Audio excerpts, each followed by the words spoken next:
Hi guys! Welcome back to my channel, Pinky World. For today's video, share ko lang po sa inyo kung ano ang naging itsura ng aking sari-sari store pagkatapos ko siyang i-makeover. Yan. Kung bago ka pa lang sa channel ko, please subscribe, like, and share. Yan. Kita nyo guys, yan yung Hello Kitty na in-order ko kay Sis Marilyn Teves. Yan. Nilagay ko na siya dito sa aming pinto dito sa entrance, sa pinaka-terrace namin. Ang laki pala talaga na ng Hello Kitty na yan. Ang cute naman. Yan.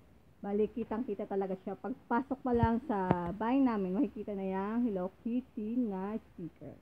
Yan, guys. Punta naman tayo sa aking make-over na sari-sari store. Yan.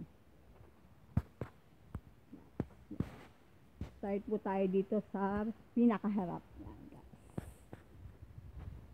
Yan na po ngayon ang itsura ng pinakaharap ng aking tindahan. Yan. Bali, nilagyan ko lang po siya ng wallpaper. Kaya sa pintura, wallpaper na lang yung nilagay ko. Ang cute ng design ng aking wallpaper. Yan o, angel na Hello Kitty. Yan, diba? Tapos ito, plain lang na pink. Tapos ito, ginupit ko lang na wallpaper. Pati ito.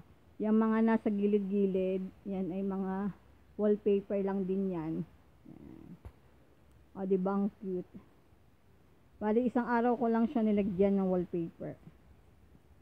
Yan, diba ang cute na?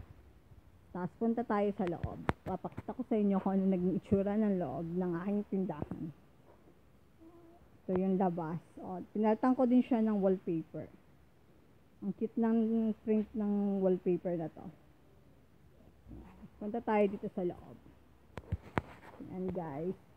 Malinis na siya. Wala na siyang yung mga kalat-kalat. Nilanggal ko na. Yan. Mukha na talaga siyang tindahan. Kung magnalagyan ko na siya ng laman, ang cute-cute niya na talaga. Yan.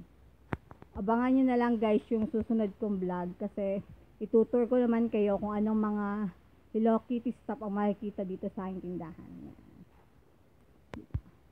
Pinalitan ko lang. Lagyan ko lang ito guys ng wallpaper. Yan. Para maganda ang patungan ng mga candy. Mga candy ang lalagay ko dyan. Tapos dyan sa taas, mga chichiria. Ganun. Tapos dito naman sa side na to, yan yung mga garapon. Yan lang yung na-save ko sa dati kong tindahan eh. Pinili ko na lang yung mga hindi pa masyadong sira. Yan. I-DIY ko lang yan guys. Lagyan ko siya ng mga sticker na Hello Kitty. Yan o, meron nga ako dito ang mga ginupit na sticker. Yan. Tapos meron din dito mga sticker. Yan. Yung mga ginupit kong sticker na wallpaper yan. Ikakapit ko lang sa garapon. O diba guys, ang cute na ng pinaka-wall ng aking tindahan. O diba? Excited na akong lagyan ng laman. Siguro bago matapos ang year 2020, lalagyan ko na to ng laman. Yan. Guys. Yan ang itsura ng aking sari-sari store. Tingnan nyo guys, ang ganda ng aking cortina. Matchy-matchy sila ng aking wallpaper.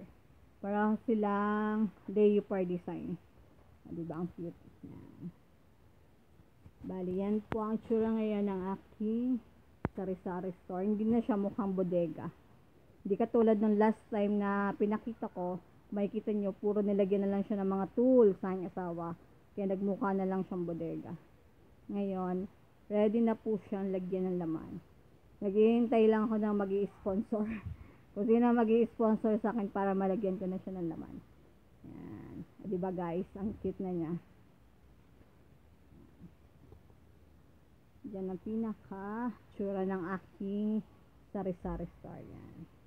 And kung bago ka pa lang sa channel ko, please subscribe, like, and share.